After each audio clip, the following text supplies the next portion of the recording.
দুর্দান্ত গতিতে এগিয়ে যাওয়া জার্মানির প্রতিপক্ষ এবার আইভরি কোস্ট। শক্তিতে এগিয়ে জার্মানি, কিন্তু আইভরি কোস্ট কি ঘটাবে চমক? বিশ্বকাপের এই ম্যাচে থাকছে আক্রমণ, গতি আর বড় পরীক্ষার গল্প। একদিকে 7 গোল করে আকাশে উঠছে জার্মানি, অন্যদিকে ইয়াংস্টারদের গতিময় ফুটবল দিয়ে চমক দেখাতে প্রস্তুত আইভরি কোস্ট। আইভরি কোস্ট কি ভেঙে দিতে পারবে উঠতে থাকা জার্মানির আত্মবিশ্বাসী টানা?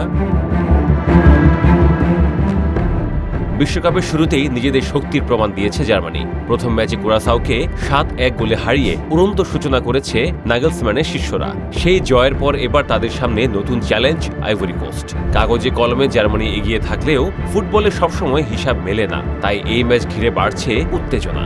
জুলিয়ান নাগেলসম্যানের দল আগের ম্যাচে দেখিয়েছে আক্রমণ ভাগ কতটা ভয়ঙ্কর হতে পারে। লেরোয় সানে, জামাল মুসিয়ালা, ফ্লোরিয়ান ভির্টস এবং কাই হাভার্টস যে কোনো দলের জন্যই মাথা ব্যথার কারণ।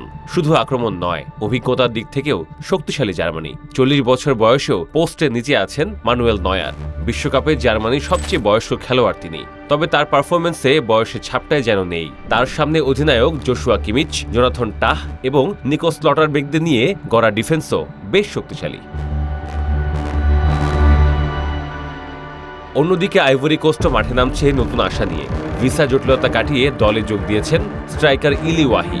এছাড়া শুরুর একাদশে দেখা যেতে পারে আমাদ দিয়ালোকে, তবে সবচেয়ে বেশি নজর থাকবে 19 বছর বয়সী ইয়ান দিওমান্দের দিকে। আগের ম্যাচে ইকুয়েডরের বিপক্ষে ইয়ান দিওমান্দে নিজের জাত চিনিয়েছেন। ট্যাকল, বল দখলের লড়াই এবং আক্রমণ তৈরি করে তিনি উঠে এসেছেন আলোচনায়। ইউরোপের বড় বড় ক্লাবও নজর রাখছে দিওমান্দের ওপর, তাই জার্মানির বিপক্ষেও তার কাছ থেকে স্পেশাল কিছুই অবশ্য আশা করছে আইভরি কোস্ট। এখন প্রশ্ন একটাই, উঠতে থাকা জার্মানির আক্রমণাত্মক ফুটবল আবারও গোলের বন্যা বইয়ে দেবে, নাকি আফ্রিকার গতিময় দল আইভরি কোস্ট তৈরি করবে নতুন চমক? বিশ্বকাপের মঞ্চে উত্তর মিলবে আজ রাত 2টায় কানাডার টরন্টো স্টেডিয়ামে।